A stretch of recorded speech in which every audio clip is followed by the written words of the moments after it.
Estàs preparat o preparada per cosir? Sí, cosir, però no cosirem roba, sinó cossos geomètrics.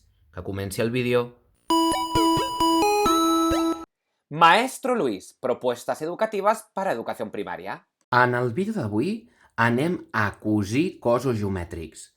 Quin material necessitarem? Doncs unes làmines que les podeu descarregar en l'enllaç que us poso aquí sota, tot i que també podeu buscar per altres webs i buscar altres cossos geomètrics.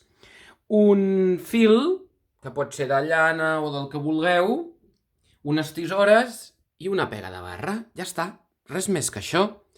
Si us hi fixeu en cada làmina, tenim unes línies contínues, unes línies discontínues, uns foradets amb unes lletres i la paraula enganxar o pegar en castellà.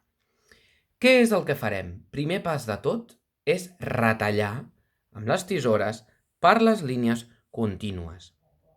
Ja tinc les figures retallades, els cossos geomètrics retallats, però els he de muntar. Llavors, atent o atenta a aquestes instruccions. La primera de totes, les línies discontínues signifiquen que per aquí hem de doblegar, hem de fer plecs. Els cercles signifiquen que aquí hem de foradar amb algun material que tinguem per casa i amb compte de no trencar el forat i que se'n vagi cap a un costat o cap a un vèrtex, si no ho podem arreglar sempre amb celo. I les lletres, si us hi fixeu, signifiquen el camí que haurà de seguir el fil. És a dir, primer de tot, per muntar el dodecàedre, necessitaré introduir el fil pel punt A i l'hauré de portar al punt B. Del B al C, del C al D, del D a l'E, de l'E a l'F, de l'F a la G i, per acabar, a la H. Llavors, com les lletres estan fora, per no perdre-les quan retallem, jo el que faria seria, encara que sigui a llapis, les escriuria a la part interior, perquè així no perdi el rumb que he de seguir. Anem a muntar el dodecàedre. Agafem el cordill dels dos extrems i se'ns forma el nostre dodecàedre. Mireu, ens ha quedat preciós, no direu que no?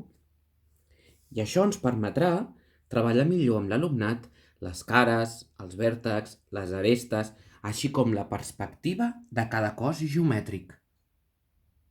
Vinga, anem a muntar el cub. Agafem el fil d'un costat i de l'altre costat. I ara ja tinc el meu cub muntat. Anem a estirar de les cordes, dels fils, millor dit, i a veure... Podem estirar una micona més. I aquí tenim el nostre octaedre. Veieu? I així ja tinc plegats el tetraedre, l'octaedre i el cub. Desitjo que aquest vídeo t'hagi agradat, que et sigui útil, i si vols et subscrius al meu canal, li dones like, actives la campaneta i vinga, a cosir a les mates!